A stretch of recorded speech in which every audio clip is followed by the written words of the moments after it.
Breaking news చూస్తున్నాం. తిరుమల తిరుపతి దేవస్థానంలో vigilance నోటీసులు ప్రకంపనలు సృష్టిస్తున్నాయి. టీటీడీ మాజీ చైర్మన్లు వైవి సుబ్బారెడ్డి, కరుణాకర్ రెడ్డిలకు స్టేట్ విజిలెన్స్ ఎన్ఫోర్స్మెంట్ విభాగం నోటీసులు ఇచ్చారు. వీరితో పాటు మాజీ ఈవోలు Jawahar Reddy, Dharmareddy, chief account officer బాలాజీలకు నోటీసులు పంపారు. శ్రీవారి ట్రస్ట్ నిధులు ఆలయాల నిర్మాణాలకు కాకుండా ఇతర అవసరాలకు వినియోగించారనే ఆరోపణలపై నోటీసులు ఇచ్చారు అధికారులు. గోవిందరాజస్వామి సత్రాలు కూల్చివేతకు ఆర్ఎండ్బి అనుమతి తీసుకోలేదని విజిలెన్స్ అధికారుల విచారణలో తేలింది. అలాగే మాజీ ఈవో ధర్మారెడ్డి బర్డ్ డైరెక్టర్ గా ఉండటం అంశంపై విచారణ చేపట్టారు విజిలెన్స్ అధికారులు.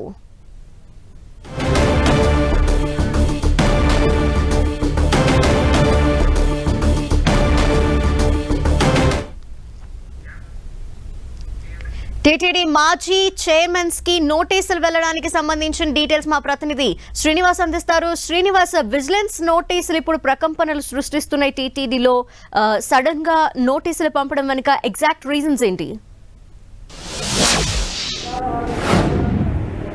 ధనలక్ష్మి, గత 2 నెలలుగా కూడా తిరుమల తిరుపతి దేవస్థానంలో విజిలెన్స్ ఎన్ఫోర్స్మెంట్ వివిధ ప్రాంతాల్లో తనిఖీలు నిర్వహిస్తుంది. టీటీడీలో అన్ని విభాగాల్లో గత 5 సంవత్సరాలుగా ఎటువంటి లావాదేవీలు జరిగాయన్న దాని మీద విచారణ జరుపుతోంది. అదేవిధంగా తనిఖీలు కూడా జరుపుతోంది. ఈ తనిఖీల్లో స్టేట్ విజిలెన్స్ విభాగము ప్రధానంగా ఇంజనీరింగ్ విభాగంలో అవకతవకలు జరిగినట్లు వాళ్ళు గుర్తించినట్లు సమాచారము.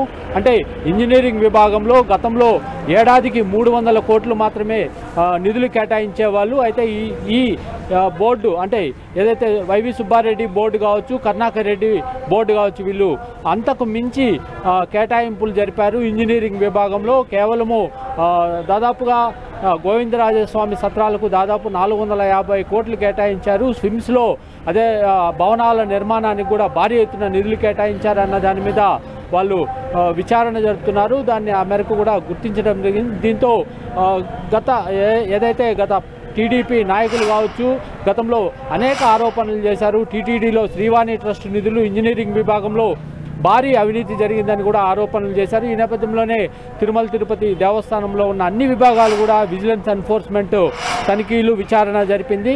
ఈ 2 నెలలుగా కూడా వాళ్ళు గుర్తించిన అంశాల మీద ఎవరైతే టీటీడీ చైర్మన్ బోమన కరుణాకర్ రెడ్డి ఉన్నారో, గతంలో పనిచేసిన బోమన కరుణాకర్ రెడ్డి, అదేవిధంగా ఈవో ధర్మారెడ్డిలకు కూడా నోటీసులు జారీ చేసినట్లు సమాచారము. అదేవిధంగా గతంలో పనిచేసిన ఎవరైతే వైవి సుబ్బారెడ్డి మాజీ చైర్మన్, అదేవిధంగా జవహర్ రెడ్డికి కూడా నోటీసులు జారీ చేసినట్లు సమాచారము. టీటీడీలో ముఖ్య గణాంకాల అధికారి అంటే చీఫ్ అకౌంట్స్ ఆఫీసర్ బాలాజీకి కూడా ఇటు నోటీసులు జారీ చేసిన పరిస్థితి. వీళ్ళు నోటీసులకు సమాధానం చెప్పాలని కూడా నోటీసుల్లో పేర్కొన్నట్లు సమాచారము. గతంలో కూడా అంటే దాదాపు ఒక 10-15 రోజుల ముందు కూడా ఇంజనీరింగ్ విభాగంలో ముఖ్యమైన ఇంజనీరింగ్ అధికారులకంతా కూడా నోటీసులు జారీ చేశారు. మొత్తం మీద ఈ నోటీసుల మీద వీళ్ళు వివరణ ఇవ్వాలని కూడా స్టేట్ విజిలెన్స్ ఎన్ఫోర్స్మెంట్ ఆదేశాలు జారీ చేసింది.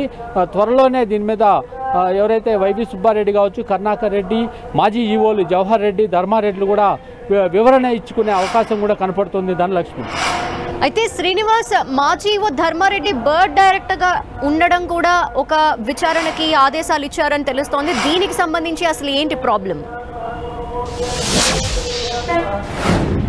అంటే బర్డ్ ఆసుపత్రిలో ఎవరైతే నైపుణ్యత కలిగిన వైద్యులు ఉంటారో అటువంటి వాళ్ళకి బర్డ్ డైరెక్టర్గా అవకాశం కల్పిస్తుంది. గతంలో చూసాం మనము, గతంలో పనిచేసిన డైరెక్టర్లందరూ కూడా పూర్తి స్థాయిలో వాళ్ళు వైద్యులు, ఎండీ చేసిన డాక్టర్లే ఉంటారు. అటువంటిది ఒక ఈవోగా ఉన్న ధర్మారెడ్డి డైరెక్టర్గా వ్యవహరించడము, వివిధ బర్డ్లో ఇటు విరాళాలు కావచ్చు, అక్కడ పరికరాల కొనుగోలు కావచ్చు, వీటిలంతా కూడా అక్రమాలు జరిగాయన్న ఆరోపణలు. ఈ నేపథ్యంలోనే బర్డ్ ఎవరైతే డైరెక్టర్గా వ్యవహరించారో దాన్ని కూడా తప్పుపడుతూ విచారణ అధికారులు వాళ్ళు నోటీసులు జారీ చేసినట్లయితే సమాచారం ఉంది. మొత్తం మీద ఈ నోటీసుల వ్యవహారం మాత్రం తిరుమల తిరుపతిలో హాట్ టాపిక్గా మారాయి.